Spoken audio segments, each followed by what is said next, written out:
हमारा ही लड़का नहीं, सबके बच्चे जिम्मेदारी समझे। जब 20, 22, 25 के हो रहे हैं, माँ बाप उनको पाल पोस के बड़ा कर रहे हैं। काम करती हाँ, नहीं, माँ बाप उनको पाल पोस के बड़ा कर रहे हैं। तो कहने का मतलब ये नहीं कि बाप बूढ़ा, माँ बूढ़ा हो गए तो उसके ऊपर जिम्मेदारी ला दो कि मेरी बीवी को आराम से रखना, राजकुमारी बना के रखना, रानी बना के रखना। ये जिम्मेदारी तुम्हारी है। तुमको जहाँ ले जाना हो अपनी बीवी को ले जाओ, जिस महल में रखना उस महल में रखो, और माँ बाप के ऊपर लदो मत रोटी देना। सबके लिए बोलना है। नहीं, मेरी बीवी आएगी तो तुम उसको मारोगी, मेरी बीवी आएगी तो खाना बनाओगी, मेरी बीवी आएगी तो ऐसे घर में नहीं आएगी, वो राजमहल वाले बड़े घर में आएगी।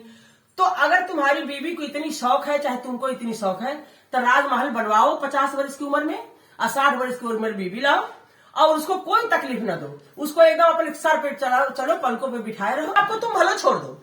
लेकिन हम सबके लिए कह रहे हैं, सबके लिए कहें। जो लड़कों की आजकल है कि मेरी बीवी माँ के साथ नहीं रह पाएगी, तो तुम्हारे साथ रहेगी ना। तो तुम उस काबिल बनो कि अपनी बीवी को अपने काबिलियत में रखो, और तुम्हारी बीवी जिस खानदान से आ रही है वो लड़के को देख परख के शादी करे कि हमारी बेटी इस घर में नहीं रह पाएगी। अगर लड़का काबिल है तो उसको काबिलियत के साथ मत दहेज दे, लव मैरिज करे, जाके कोर्ट में करे। जहां बारे में ये कह रहे हैं कि जो तुम्हारी ख्वाहिश सब पूरी हो। लड़कियों के बारे में हम क्या ख्वाहिश करें?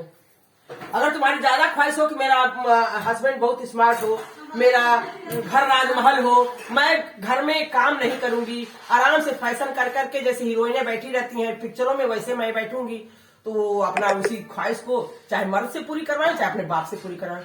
छोड़े सास ससुर की प्रॉपर्टी, छोड़े सास ससुर का घर। लेकिन अगर पति का मन से रहे, नहीं तो जाए चूल्हे भाड़ में जाए।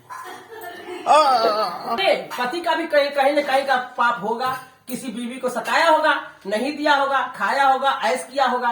अब इस जन्म में भरे उसका। इस जन्म में कुछ नहीं करेगी, खाली पैसा लेगी।